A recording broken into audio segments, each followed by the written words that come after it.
আসসালামু আলাইকুম সুপ্রিয়া একাদশ দ্বাদশ শ্রেণীর শিক্ষার্থীবৃন্দ।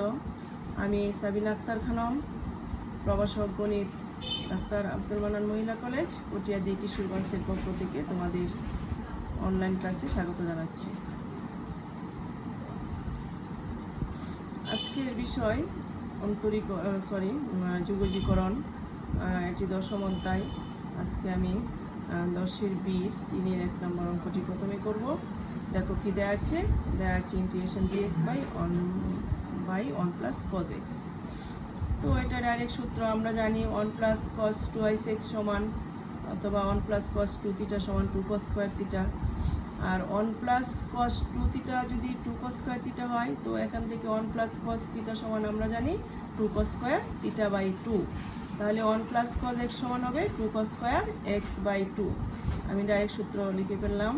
তো হাফকে আমি বাইরে নিয়ে গেলাম, থাকলো half integration 1 by cos square x by 2 মানে sec square x by 2 dx। আমরা জানি integration sec square x dx সমান 10x। তাহলে এখানে আছে sec স্কোয়ার x বাই 2, তাহলে কি হবে integration sec square x by 2 dx সমান হবে 10x বাই 2। x এর কনস্ট্যান্ট কত আছে? হাফ ভাগ হবে। ইন্টিগ্রেশনের ক্ষেত্রে আমাদের কনস্ট্যান্টটা ভাগ হয়, আর অন্তরজের ক্ষেত্রে আমাদের কনস্ট্যান্ট গুণ হয়। একটা বিপরীত ইন্টিগ্রেশন এবং ডিফারেন্সিয়েশন। তো হাফে কাটা গেল, থাকলো 10x বাই 2 প্লাস c। এটাই অ্যান্সার। খুব ছোটো অঙ্ক, খুবই ইন্টারেস্টিং যদি তোমরা বুঝতে পারো। এরপর দেখো 3-এর 5 নম্বর অঙ্কটি দেওয়া আছে integration cos to the power 4x dx। অঙ্কটি একটু বড় হবে, তবে ইজি। এখান থেকে আমি লিখতে পারি, আমি 1/4 করে ফেললাম, আবার 4 দিয়ে দিলাম। আমার অঙ্কের সুবিধার্থে আমরা গুণ করতে পারি। তো 4 কাটা গিয়ে cos টু দি পাওয়ার 4 এই থাকলো। তো আমার অঙ্কের সুবিধার্থে আমি এটা করলাম। দেখো কিসের সুবিধা। এরপর 1/4কে আমি ইন্টিগ্রেশন বাইরে নিয়ে গেলাম, থাকলো 4 cos টু দি পাওয়ার 4x-কে আমি লিখতে পারি 2 cos square x whole square. কেন 4 গুণ দিয়েছি এখন বুঝতে পেরেছ? কারণ 2 cos স্কোয়ার x করার জন্য। তো 4 cos টু দি পাওয়ার 4x-কে আমি লিখলাম 2 cos square x whole square. আমরা কিন্তু 2 cos স্কোয়ার x এর সূত্র জানি, তাই না? তো আমরা কি জানি? 2 cos স্কোয়ার x সমান, আগের অঙ্কটাতে আমি লিখে দিয়েছি 2 cos স্কোয়ার x সমান 1 প্লাস cos 2x। তাহলে আমি লিখে ফেললাম 1 plus cos 2x whole square dx। এরপর দেখো 1/4 ইন্টিগ্রেশন, এটা যদি a plus b whole square সূত্র ভাঙি, তাহলে কি আসে? 1 plus 2 cos 2x plus cos square 2x dx। এরপর আমি ইন্টিগ্রেশনটিকে আলাদা করে লিখলাম 1/4 তার ব্র্যাকেট দিয়ে এটাকে আমি আলাদা করে লিখছি। Integration 1 dx plus integration 2 cos 2x dx plus integration cos square 2x dx। তো এরপর দেখো 1/4 integration 1 dx plus 2 cos integration 2 cos 2x dx plus half.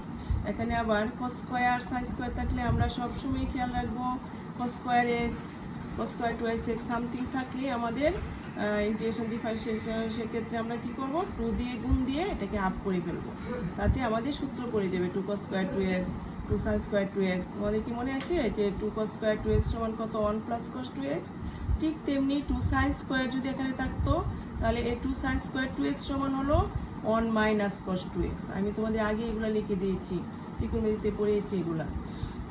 এরপর দেখো কি আসে 1/4 ইন্টিগ্রেশন 1 dx মানে আমরা জানি ইন্টিগ্রেশন dx মানে x plus 2 integration cos 2x dx আমরা কি জানি ইন্টিগ্রেশন cos x মানে sin x।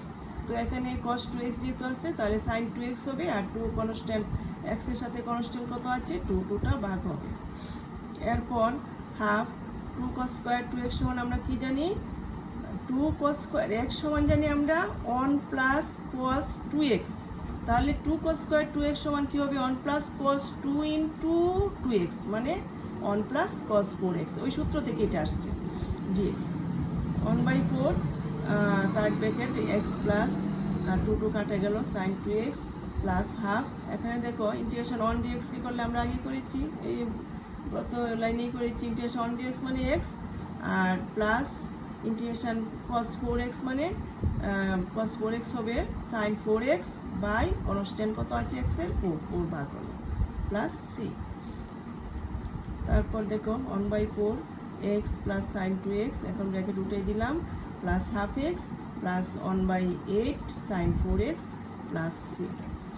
এখান থেকে আমি 1/4 x প্লাস হাফ x যোগ করলে কত আসে 3/2x plus sin 2x plus 1/8 sin 4x plus c। এটাই আমাদের আনসার। অঙ্ক একটু বড় তবে খুব ইজি।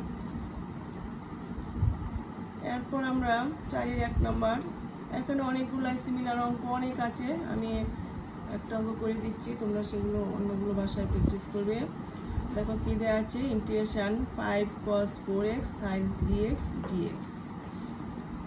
তো এক্ষেত্রে যদি সাইন কজ এরকম থাকে, তোমাদের একটা প্রসেস আমি বলে দিচ্ছি। সাইন কজ একসঙ্গে থাকলে তোমরা কি করবে, এটাকে 2 দিয়ে গুণ দিয়ে দিবে, তাতে আমাদের সূত্র পড়ে যাবে। দেখো আমি কি করলাম, 2 দিয়ে গুণ দিয়ে দিলাম, আবার এটাকে 5 আছে 5/2 করে ফেললাম, 2 আর হাফ কাটা গিয়ে আমার 5 cos 4x sin 3x থাকলো। এখন দেখো 5/2 2 sin a cos b সূত্র পড়ে এটা আমাদের। 2 sin a cos b সমান আমরা কি জানি, আমরা ত্রিকোণমিতিতে করে আসছি, 2 sin a cos b সমান sin a plus b plus sin a minus b। প্রথম সূত্রটা 4টা সূত্রের।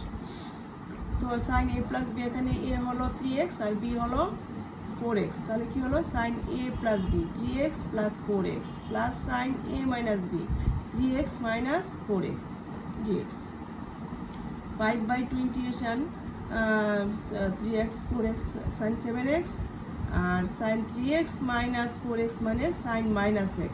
আমরা কি জানি, sin minus থিটা সমান মাইনাস sin থিটা, তাহলে sin minus x সমান কি হবে মাইনাস sin x। তাহলে integration 5/2 integration sin 7x minus dx minus integration sin x dx। এখন দেখো 5/2 কে আমি তার ব্র্যাকেট রাখলাম, একে আমরা কি জানি sin x সমান ইন্টিগ্রেশন sin x dx মানে কি মাইনাস cos x। তো ইন্টিগ্রেশন sin 7x dx কি হবে minus cos 7x by constant ভাগ হবে 7 ভাগ হলো মাইনাস ইন্টিগ্রেশন sin x সমান ডাইরেক্ট সূত্র minus cos x plus c। এরপর দেখো আমরা 7টাকে আমরা 5/2 আর 1/7 কমন নিয়ে গেলাম, তাতে কি হলো 5/2 আর 1/7 কমন নিয়ে গেলে থাকলো 2/5/14। এখানে থাকলো মাইনাস cos 7x, একটা মাইনাস আছে plus 7 cos x plus c। এখান থেকে আমরা একটু সাজিয়ে লিখলে 5/14 7 cos x minus cos 7x plus c। তো এটাই অ্যান্সার। এরকম অনেক অঙ্ক আছে, তোমরা শুধু একটু দিয়ে গুণ দিয়ে হাফ করে ফেলবা, 4টা সূত্র যে কোনো একটি করবে, 2 sin a cos b অথবা 2 cos a sin b অথবা 2 cos a cos b অথবা 2 sin a sin b। তো আজ এ পর্যন্তই, ধন্যবাদ।